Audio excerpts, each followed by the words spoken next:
वसुदेवसुतं देवं कंसचाणूरमर्दनं देवकी परमानन्दं कृष्णौ वन्दे जगद्गुरुं श्रीकृष्णौ वन्दे जगद्गुरुं श्रीकृष्णौ वन्दे जगद्गुरुं. जय श्रीकृष्ण सर्वांना. मूकं करोति वाचालं पङ्गुं लङ्घयते गिरिं यत्कृपातमहं वन्दे परमा.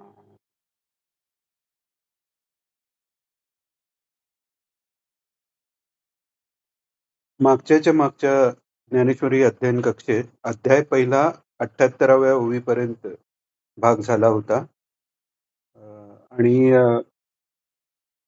कक्षेच्या शेवटी 78 न म्हणता अनावधानाने 38 म्हटलं गेलं. त्यामुळे मागच्या वेळी 39 ओवीपासून काही ओव्या ह्या अ, पुन्हा घेतल्या गेल्या. अर्थातच त्या घेताना अजून काही त्यात मुद्दे लक्षात आले. त्या दृष्टीने ही ईश्वराची, ज्ञानेश्वर माऊलींची, सद्गुरुनाथांचीच इच्छा असावी असं समजून तोही भाग मी अपलोड करीन.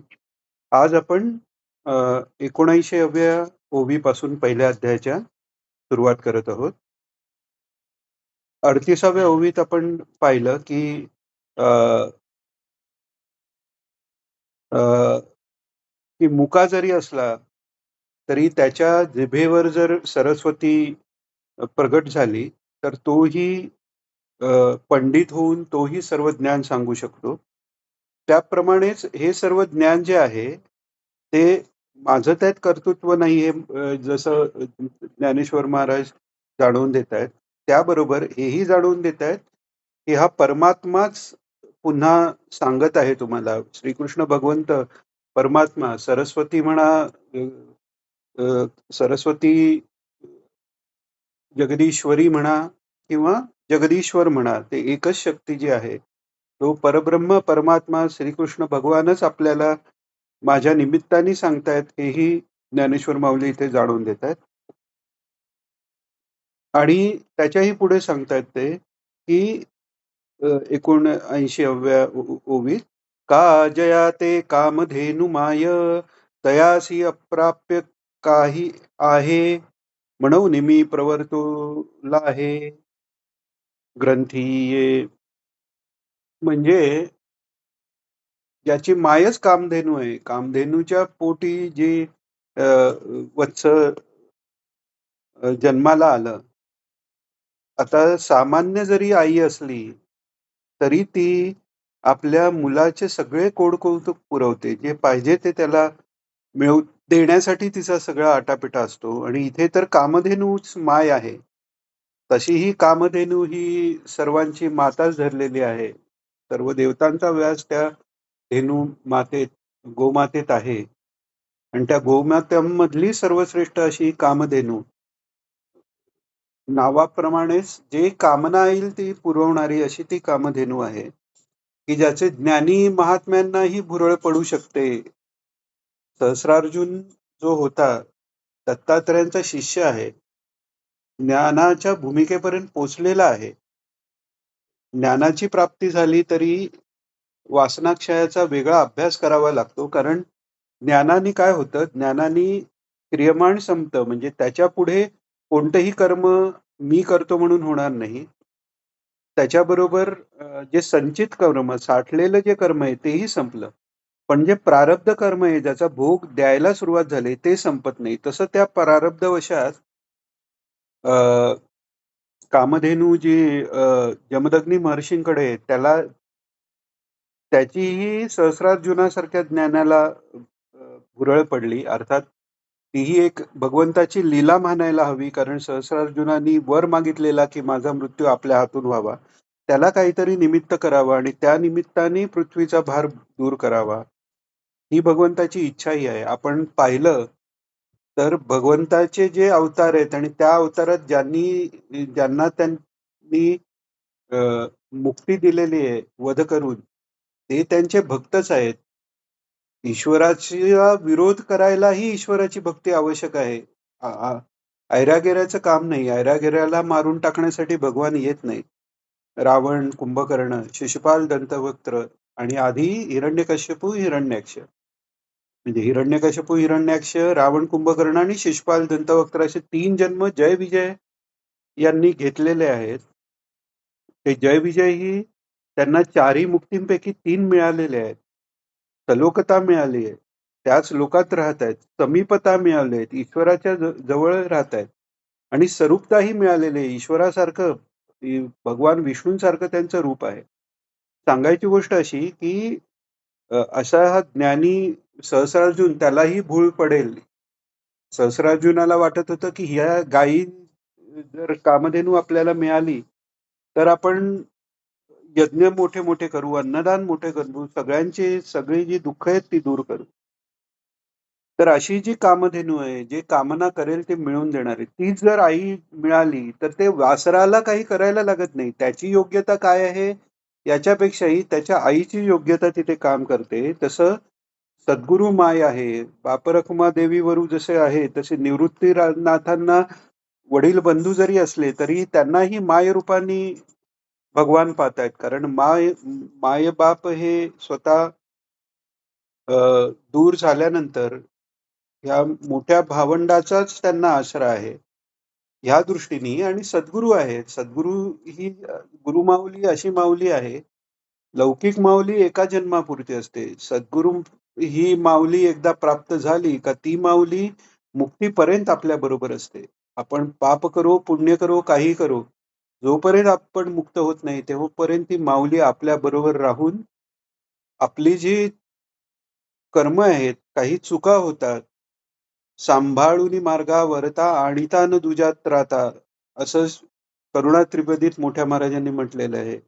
वासुदेवानंद सरस्वती स्वामी महाराजांनी. तशी ती माऊली आहे. तिचं हे सामर्थ्य आहे. त्यामुळे ही वस्तुशक्ती आहे.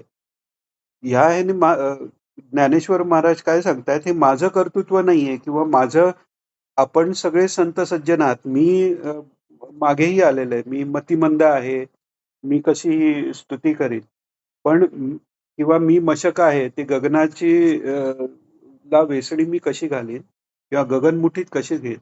पण ते शक्य कशामुळे होतंय, की मी कोणाचं लेकरू आहे, तर माझे सद्गुरुनाथ जे निवृत्तीनाथ आहेत, त्यांचं मी लेकरू आहे आणि त्या वस्तुशक्तीचं महात्म्य. वस्तुशक्तीचं महात्म्य म्हणजे समजा पाण्याचा गुणधर्म शीतलता आहे. पण अग्नीवर जर पाणी भांड्यात उकळत ठेवलं, तर त्याला जी अग्नीची दाहिका शक्ती प्राप्त होते, ती त्याची स्वतःची नाहीये. तर या दृष्टीने जे काही आता सांगितलं जातंय, गीतेचा अर्थ जो करू जात आहे, ते माझं कर्तव्य नाहीये. माझे सद्गुरू, संत मंडळी ज्यांची माझ्यावर कृपा आहे, त्यांचं ते कर्तृत्व आहे, वस्तूचं सामर्थ्य आहे. म्हणूनच मी हा ग्रंथ सांगायला जात आहे, असं ते सांगतायत. म्हणून मी प्रवर्तवला आहे ग्रंथी इथे. म्हणजे कामधेनूच्या पुत्राला, वासराला जसं अशक्य काही नाही, तसंच सद्गुरू निवृत्तीनाथांचा मी शिष्य आहे. त्याला काही अशक्य नाही म्हणून मी ग्रंथ सांगायची माझी प्रवृत्ती झालेली आहे. आणि गीतेत पुढे येणारच आहे 12व्या अध्यायात, की सर्वारंभ परित्यागी असा जो भक्त आहे तो मला प्रिय आहे. तर इथेही ज्ञानेश्वरी सांगण्याचा संकल्प हा ज्ञानेश्वर माऊलीचा नाहीये. निवृत्तीनाथांनी आज्ञा केलेली आहे म्हणून ते सांगतायत. म्हणजे तेवढाही त्यांच्या मनात अ, अहंकार नाहीये. पूर्ण सद्गुरूंचंच कर्तृत्व ते समजतायत.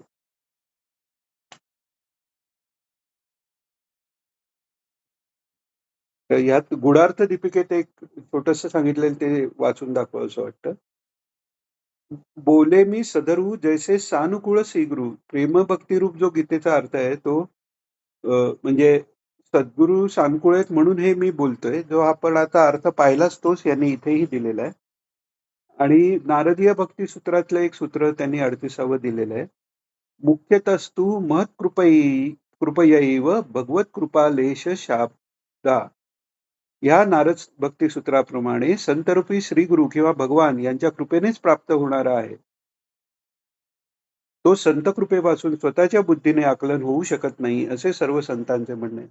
त्यामुळे गीतेचं वाचन करणं, पठण करणं, दुसऱ्यांना सांगणं, यांनी सद्गुरूंची कृपा आहेच. पण सद्गुरूंची कृपा असल्याशिवायही ते शक्य होत नाही, हे ज्ञानेश्वर माऊली इथे जाणवून देतात. आता 80वी ओवी घेऊ आपण, पहिला अध्याय. तरी न्यूनते पुरते अधिकते सरते करून घ्यावे हे तुमते विनवित असे.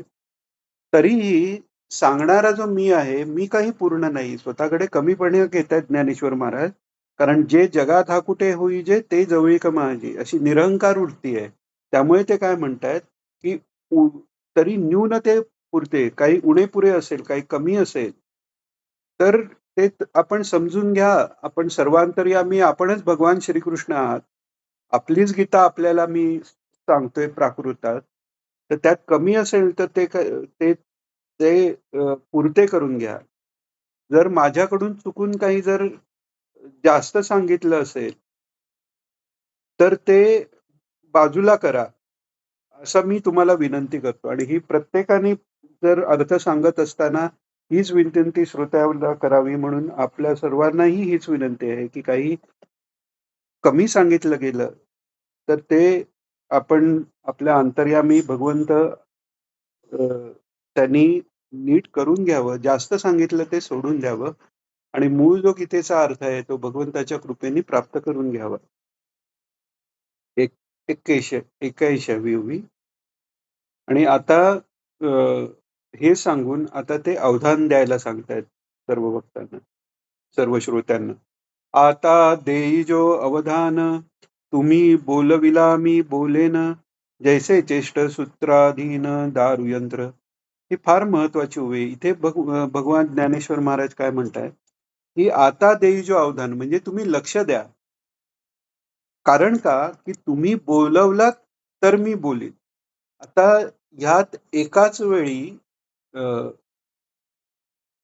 दोन वरकरणी परस्पर विरुद्ध वाटणारे अर्थ, पण एकरूपात्वे भक्त भगवान किंवा सेव्य सेवक ह्या दृष्टीने पाहता तो एकच अर्थ आहे. तो असा आहे, की तुम्ही अवधान द्या म्हणजे तुम्ही माझ्याकडे लक्ष द्या, म्हणजे मला नीट सांगता येईल.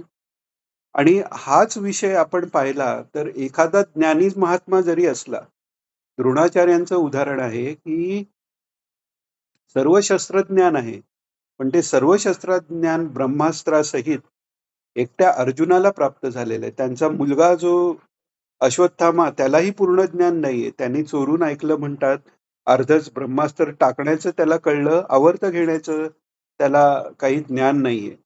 कोणत्याही अस्त्राचं ज्ञान म्हणजे अनुग्रह आणि विग्रह हे पूर्ण म्हणजे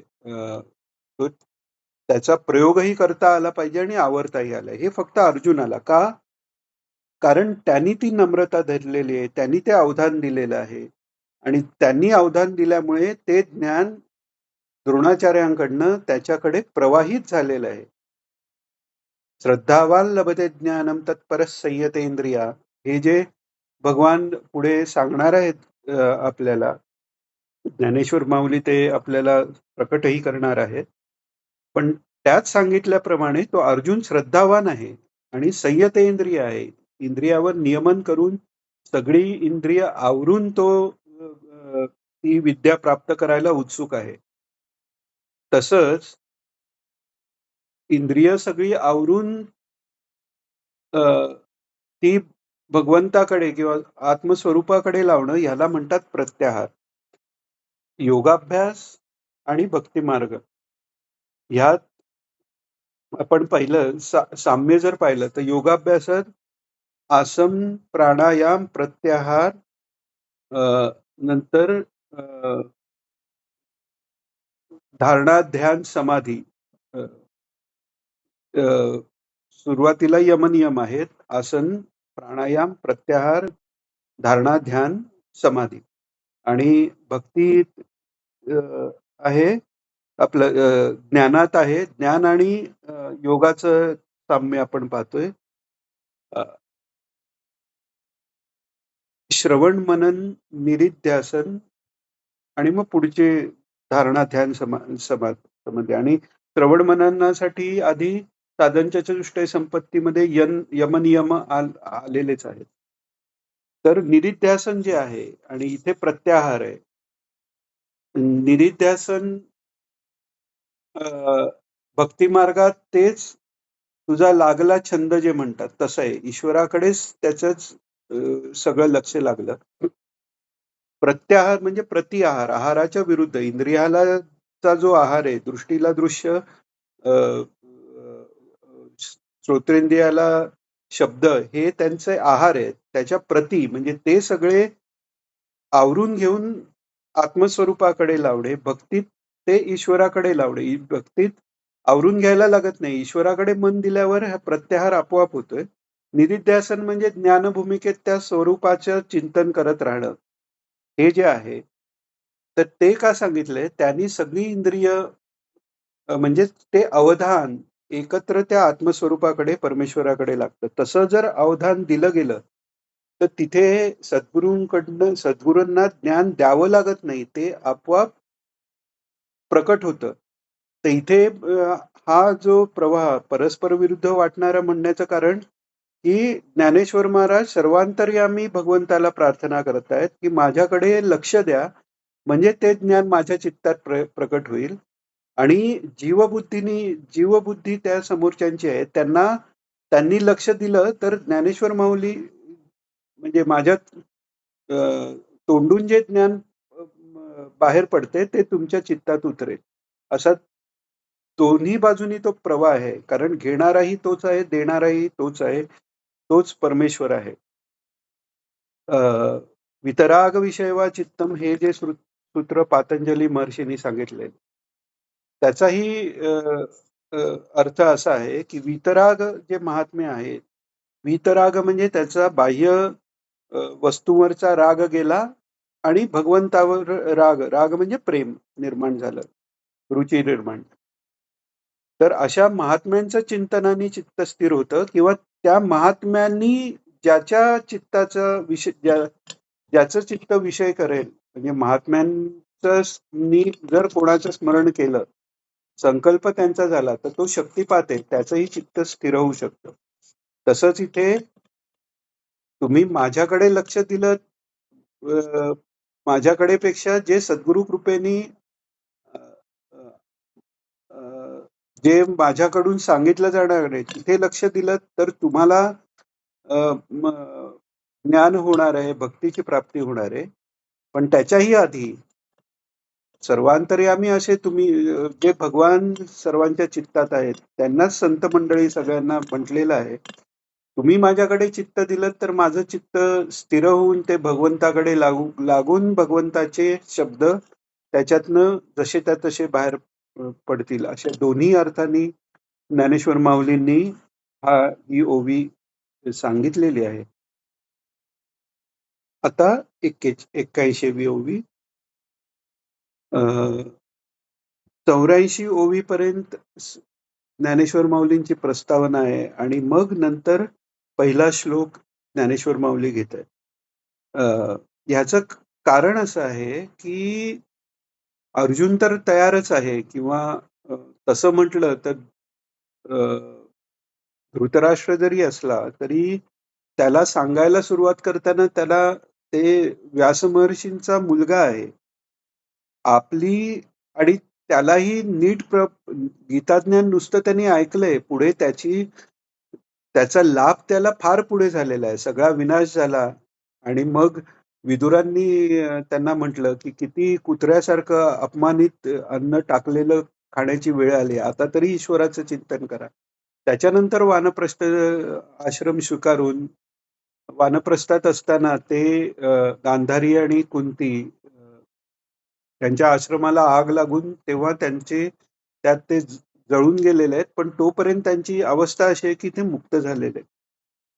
आता आपल्याकरता ज्ञानेश्वर माऊली सर्वसामान्यांना कळावी अशी ती ज्ञानेश्वरी सांगताना त्यांनी ही काळजी घेतली, की आपण त्या मनोभूमिकेत येऊन अर्जुनासारख्या अ, मनोभूमिकेत येऊन हे ऐकावं म्हणून एवढी प्रस्तावना, एवढे ते मंगलाचरण हे सगळं आपल्याकरता ज्ञानेश्वर माऊलींनी केलेलं आहे.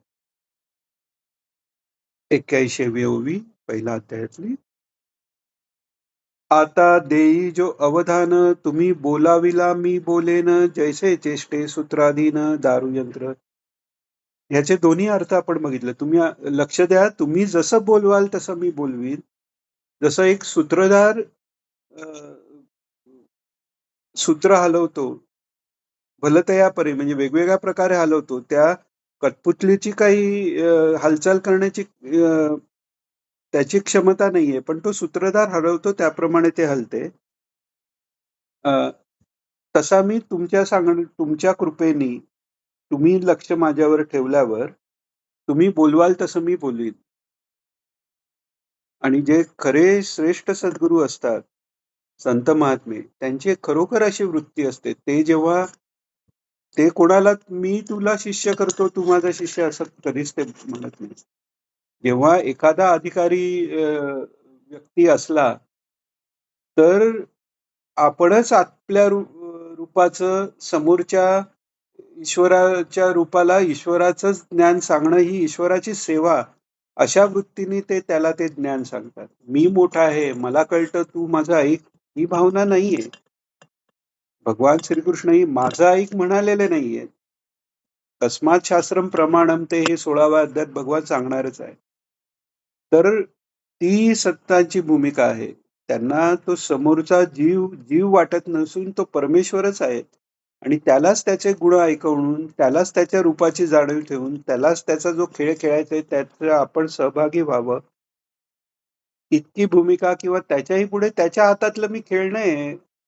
तुला माझ्याकडनं उपदेश घ्यायचा असेल असं वाटतंय, तर माझ्याकडनं उपदेश घे. अशी ती अवस्था त्यांची विलक्षण आहे. आपल्याला ते कळणं किती त्याच्याकरता आपल्याला पुन्हा पुन्हा ज्ञानेश्वरी आहे, भागवत आहे, अशा सद्ग्रंथांचा सतत वाचन करून, नामजप करून, साधना करून कधीतरी आपण त्याच्या जवळ पोचावं ही त्यांच्याच चरणी प्रार्थना. तर असं सूत्राप्रमाणे चालणारं असं मी यंत्र आहे. तसं तुमच्या इच्छेने, तुमच्या लक्ष जितकं चांगलं द्याल, त्या प्रकारे मी तितक्या चांगल्या पद्धतीने तो विषय मांडू शकेल हे ते सांगतायत. आता 82वी ओळ. तैसा मी अनुगृहीत साधूंचा निरूपित ते आपला अलंकारित भलतया परी. वाव. हम्म. आता ते म्हणतायत की तसा जशी कठपुतली असते तसाच मी अनुगृहीत तुमचा अनुग्रह माझ्यावर झालेला आहे. अनुग्रह याचा अर्थ आपण ज्या पद्धती ज्या ज्ञानभूमिकेला पोचलो त्या ज्ञानभूमिकेला शिष्य पोचावा या दृष्टीने जी कृपा होते जी त्याला अनुग्रह असे म्हणतात. तर असा मी अनुग्रहित आहे, संत सज्जनांचा अनुग्रहित आहे. आणि अ, साधूंचा निरूपित म्हणजे साधूजनांनी जे सांगितले तेच सांगत आहे, सांगणार आहे. आणि अ, ते मला जसं अलंकारित करता येईल किंवा जसं सांगता येईल, साधूजनांना कसं आवडेल तसा विचार करून जसं सांगता येईल, तसं मी कसा तरी भलत्या प्रकारे सांगत आहे. आता 83वी ओवी. तव श्रीगुरु म्हणती राही हे तुझ बोलावे न लगे काही आता ग्रंथा चित्त देई झडकरी वेगा. त्यांची ती निरहंकार वृत्तीने मी सांगतोय या भूमिकेपर्यंत ते येऊच शकत नाहीये. जसं भगवान हनुमान मारुतीरायांचं सांगतात की अहंकार नाहीये, त्यामुळे हा समुद्र कोण ओलांडून जाईल तेव्हा मी ओलांडून जाईन म्हणण्या इतकाही मी नाहीये त्यांच्यात. तेव्हा त्यांची स्तुती करावी लागली. तो स्तुती करून तो अहंकार जागृत करावा लागला. आणि तरीही त्यांचा अहंकार काय, ही माझी शक्ती नाहीये. इथून तिथे एका झाडावरून दुसऱ्या झाडावर उडी मारावी एवढी एखाद्याची वानराची शक्ती असेल, पण समुद्र 100 योजने उडी मारून जाणं हे माझ्या रामरायांचं सामर्थ्य असंच ते म्हणतात. तर तसं त्यांना आता मी सांगतो या भूमिकेपर्यंत येतच नाहीयेत म्हणून निवृत्तीदास अ, म्हणून श्री गुरु निवृत्तीनाथ हे त्यांना आता सांगतायत. आता हेही लक्षात घेता येईल आपल्याला, की तिकडे काही सर्वांसमोर काही निवृत्तीदास, "अरे बास झालं तुझं, आता पुढचं सुरू कर," असं म्हटले असण्याची शक्यताच नाहीये. कारण तसे म्हटलं असतं तर त्यांना काय म्हणायचं हे ज्ञानेश्वर माऊलींना सांगायचीच गरज पडली नाही.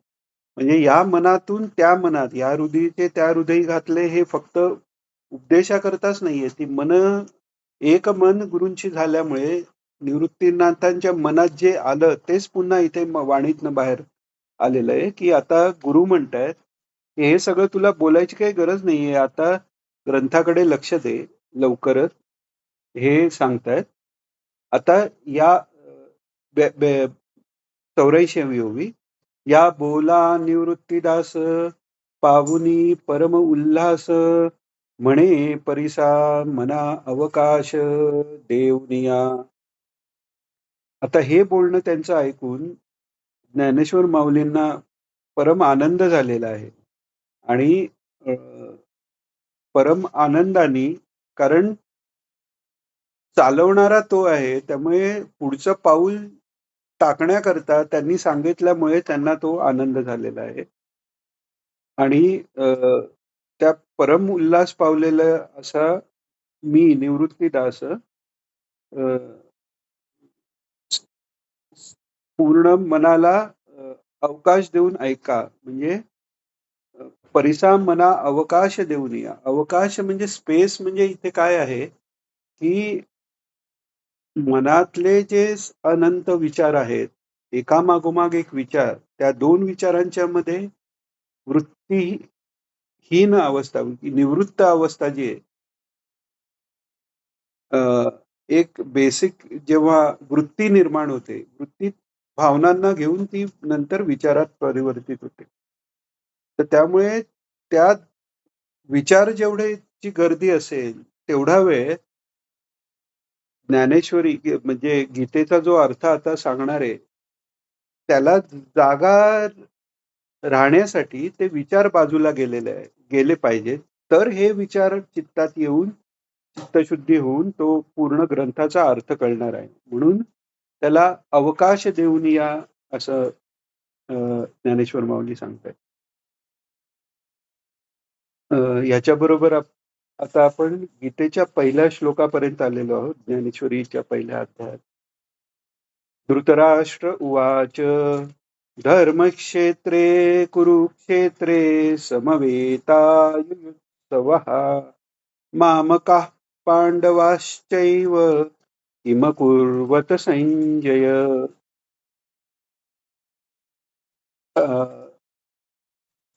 आता धृतराष्ट्र उवाच, धृतराष्ट्र म्हणाला पासून गीतेला सुरुवात झालेली आहे. बऱ्याच वेळा बऱ्याच जणांचा असं एक प्रश्न असतो किंवा एक शंका असते, की ते धृतराष्ट्र काय म्हणाला वगैरे याची काय गरज आहे, ते का सांगायचं इथे, थेट गीतेला सुरुवात का नाही? म्हणजे भगवान जे सांगतायत उपदेश अर्जुनाला, फार तर फार अर्जुनाच्या मनाची स्थिती आणि त्याचे प्रश्न इथून तरी सुरुवात करायची. काही काहींना ही शंका दृढ व्हायला अजून एक कारण काय मिळतं, की आचार्यांनी जे गीताभाष्य लिहिलेलं आहे, त्यांनी पहिला अध्यायाचा भाग त्यात नाहीच आहे. दुसऱ्या अध्यायापासूनच सुरुवात आहे. उपदेशापासूनच सुरुवात आहे. अर्जुनाच्या मनाच्या स्थितीपासून ते भगवंताच्या. मग त्याच्या आधीचा भाग गीतेचा भाग नाही का? आणि तो जर आधीचा भाग गीतेचा असेल, तर मग आचार्यांनी तो का नाही सांगितला? असे बरेच प्रश्न येऊ शकतात. साहजिक आहे. कारण संतांचं जे वाङ्मय आहे किंवा पुराणाबद्दलही ते सांगतात, की शिवपुराणात शिवश्रेष्ठ विष्णू त्यांची पूजा करतायत. विष्णू पुराणात विष्णुश्रेष्ठ शिव त्यांची पूजा करतायत. सांगणारे एकच वेदव्यास आहेत. मग त्यांनी वेगवेगळ्या गोष्टी सांगितल्या का? तर ते जोपर्यंत आपल्याला वेगवेगळं वाटतंय, तोपर्यंत त्यातलं खरं ज्ञान आपल्याला झालेलं नाही हे समजावं. भेद नाहीये. या ग्रंथात भेद नाहीये. तसं आचार्य महाराजांनी सांगितलेला गीतेचा अर्थ आणि ज्ञानेश्वरीतनं माऊलींनी सांगितलेला गीतेचा अर्थ. जी लोक म्हणतात ज्ञानेश्वर माऊलींनी नीट चांगला चिदवीला सांगितला, आचार्यांनी अद्वैतपर अर्थ केलेला, भक्तीत काही सांगितली नाही किंवा असे जे विचार आपण ऐकतो, हे बुद्धिभेद करणारे विचार आहेत. म्हणून गीतेचा अभ्यास हा त्या ज्ञानी महात्म्यांनी त्याच्यावर टीका केलेली आहे. ज्ञानेश्वरी आहे, शंकर भाष्य आहे. अशा ग्रंथाला आधार धरून करावा. नाहीतर ह्याचं बरोबर त्यांचं चूक असं काही नाहीये त्यात. तसं जोपर्यंत वाटतं तोपर्यंत आपल्याला नीट अर्थ कळला नाही हे समजून पुन्हा पुन्हा अभ्यास करावा. ज्ञानेश्वर माऊलीही स्वतः म्हणतायत भाष्यकारा ते वाटपूस होतं. त्यामुळे त्या दोघांच्या सांगण्यात फरक नसणार. मग तरी प्रश्न असा का मग आचार्यांनी का नाही सांगितलं पहिला अध्याय? धृतराष्ट्र उवाच यापासून सुरुवात नाही का केली? आणि ज्ञानेश्वर माऊलीने तर धृतराष्ट्र उवाचच्या आधीही एवढं सगळं सांगितलं. त्यांना काय आपलं पंडित्य दाखवायचा असा अर्थ नाही. त्यावेळी ऐकणारे कोण होते आणि आचार्यांच्या वेळी ऐकणारे कोण होते? आचार्यांचे जे शिष्य आहेत, पद्मपादाचार्य आहेत, हे विष्णू अंशाने जन्माला आलेले आहेत. सुरेश्वराचार्य आहेत, मंडन मिश्र पूर्वाश्रमीचे. ते ब्रह्मदेवाच्या अंशाने तयार झाले. असे वितरागी साधन चतुष्टय संपत्त भूमिका तयार असलेली शिष्य आहेत. त्यांना हे आधीच सांगण्याची आवश्यकता पडलेली नाही. पण आपल्यासारख्यांना सांगताना ही सांगणं आवश्यक आहे. त्याकरता हे सांगितलेलं आहे. आता आपल्याकरता का आवश्यक आहे हे समजून घ्यायचं. तर अर्जुनाला साक्षात गीता सांगितली.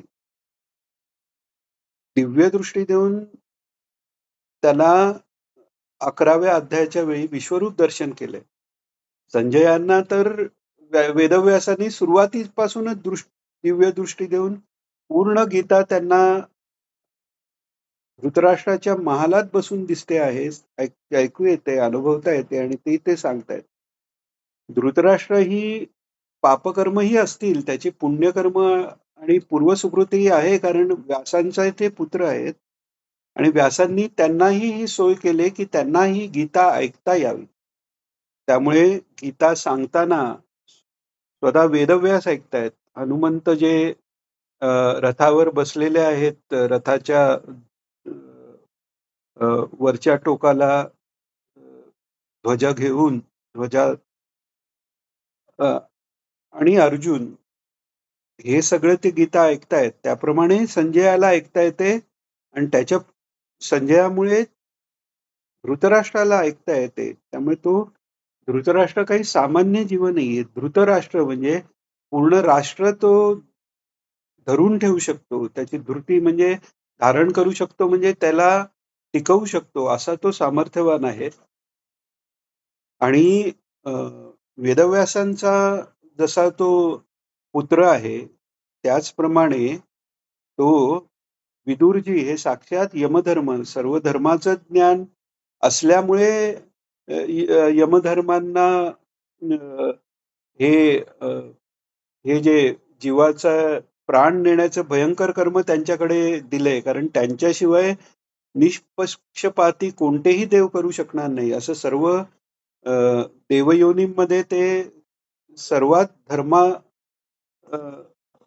धर्माला धर्माचं स्वरूप असणारे यमधर्म म्हणतात त्यांना. ते हे शापामुळे विदुरजी म्हणून आले. त्यांचे हे ज्येष्ठ बंधू आहेत.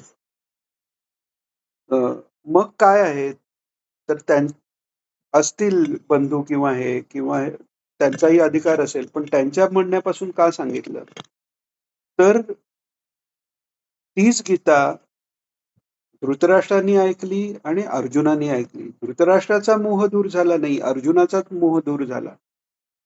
असं सांगतात की धृतराष्ट्रांनी काही पूर्वजन्मात 50 जन्मपूर्वी असं म्हणतात की ह्या जन्माच्या बाकी त्यांनी धर्माचरण केलेलं आहे, पण एकदा काहीतरी एक वन त्यांनी काही रागाने पेटवून टाकलं आणि त्याच्यात काही हंस का काही पक्षी 100 पक्षी जळून मेले आणि काही अंधही झाले. म्हणून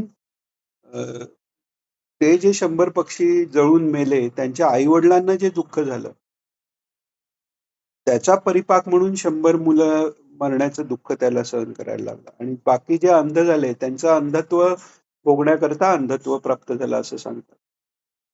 तर तो जो धृतराष्ट्र आहे, तो कसा आहे? तर ते 85व्या श्लोकात येणारच आहे पुढे. जो पहिल्या श्लोकाच्या अर्थात ज्ञानेश्वर माऊलींनी सांगतायत. अ, तर त्यात धृतराष्ट्राची भूमिका कशी आणि अर्जुनाची भूमिका कशी? हा फरक जर आपल्याला लक्षात आला, तर व्यवहारात आपण कसे वागतो? धृतराष्ट्राने पुत्रस्नेहाने मोहित होऊन आपण वागतो. पुत्र सद्गुणी असो किंवा दुर्गुणी असो, पुत्रस्नेहाने मोहित होणं हे योग्य नाही. याची काळजी घेण्याकरता भागवतात कपिल मुनी हा भगवंतांचा अवतार आहे. त्यांचे वडील जे कर्दम महर्षी आहेत, त्यांना आपला पुत्र हे विष्णूचे अवतार आहेत हे माहीत असून त्यांना नमस्कार करून अ, ते वनात जायला निघालेले आहेत. हे वैराग्य आहे, की पुत्रस्नेह ईश्वर जरी पुत्र माझा आलेला आहे ईश्वरांश, तरी तो पुत्र म्हणून त्याच्या जवळ राहिलो तर तो ईश्वर आहे ही भूमिका जाऊन पुत्रस्नेहाची भूमिका होऊ नये. असं म्हणून ते तप करायला निघून गेलेत. अर्थात त्यांची भूमिका अशी आहे, की तिथेही त्यांना अ, आंतरिक त्यांचं मन ईश्वराकडे लागलेलं आहे. त्यामुळे बाह्यवियोग जरी दिसला, तरी तो खरा आंतरयोग त्यांनी तो साधलेला आहे. तर हे आता 1च मिनिट राहिलंय. पहिल्या श्लोकापर्यंत गीतेच्या आलेलो आहोत आणि 84 ओवी झालेल्या आहेत. 85व्या ओवीतनं पासून पहिल्या श्लोकाचा अर्थ सुरू होईल. ते आपण पुढच्या ज्ञानेश्वरी कक्षेत पाहू. आज आपण इथेच विराम घेऊ. योगेशं सच्चिदानन्दौ वासुदेवौ व्रजप्रियं धर्मसंस्थापकं वीरं कृष्णौ वन्दे जगद्गुरुं श्रीकृष्णौ वन्दे जगद्गुरुं श्रीकृष्णौ वन्दे जगद्गुरुं जय श्रीकृष्ण सर्वांना.